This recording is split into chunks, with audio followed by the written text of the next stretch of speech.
সবাইকে শুভেচ্ছা জানাচ্ছি এবং স্বাগত জানাচ্ছি। আশা করছি আপনারা ভালো আছেন, সুস্থ আছেন। আজকে উচ্চারণের আরেকটি দিক নিয়ে আপনাদের সঙ্গে কথা বলবো। বিশেষ করে সংখ্যা গণনার একটা রূপ হচ্ছে এরকম। আমরা যেমন 1, 2, 3, 4, 5 এমন করে গণনা করি, আবার 1টা, 2টা, 3টা, 4টা, 5টা, 6টা, 7টা, 8টা, 9টা, 10টা এমন করেও গণনা করে থাকি।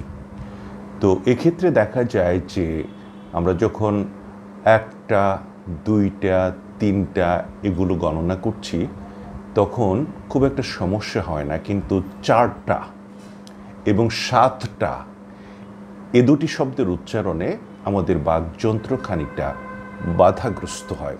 অর্থাৎ আপনি একটু চেষ্টা করে দেখুন যে 4টা হয়ে যাচ্ছে 4টা, আবার 7টা হয়ে যাচ্ছে 7টা। এতে করে উচ্চারণ ভুল হয়ে যায়। কাজে এগুলো চর্চার মধ্য দিয়ে আমাদেরকে শুদ্ধ করতে হবে, বারবার করে চর্চা করতে হবে। তো আরেকটি শব্দের কথা বলছি, যেমন ধরুন অতিথি। এই শব্দটির উচ্চারণ অনেকেরই ভুল হয়, অনেকে এটাকে অতিথি বলেন, অর্থাৎ শেষের থটাকে আগে নিয়ে আসেন, তটাকে পরে নিয়ে যান। এটা সমস্যাটা হয় এজন্য যে অল্প প্রাণ এবং মহাপ্রাণ ধ্বনি যখন পরপর থাকে তখন এই ভুলের একটা প্রবণতা দেখা যায়।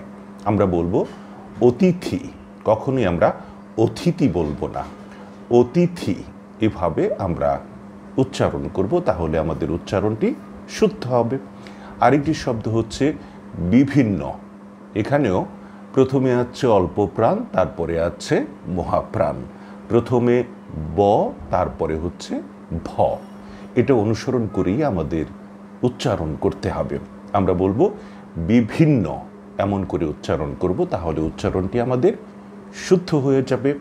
আসলে ভাষাটাকে সুন্দর করবার জন্য, সুন্দর করে কথা বলবার জন্য আমাদেরকে অবশ্যই সবার আগে উচ্চারণ শুদ্ধ করতে হবে।